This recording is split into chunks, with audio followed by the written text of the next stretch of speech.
विकटोत्कटसुन्दरदन्दिमुखम् भुजगेन्द्रसुसर्पगदाभरणम्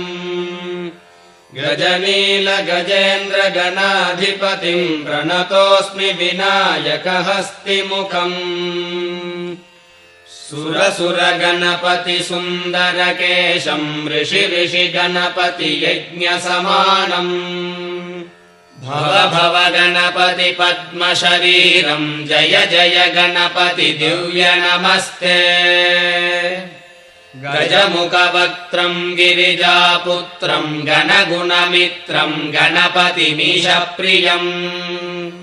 करधृतपरशुम् गङ्गणपाणिम् कबलितपद्मरुचिम् सुरपतिवन्द्यम् सुन्दरनृत्तम् सुरचितमणिमकुटम् प्रणमत देहम् प्रकटित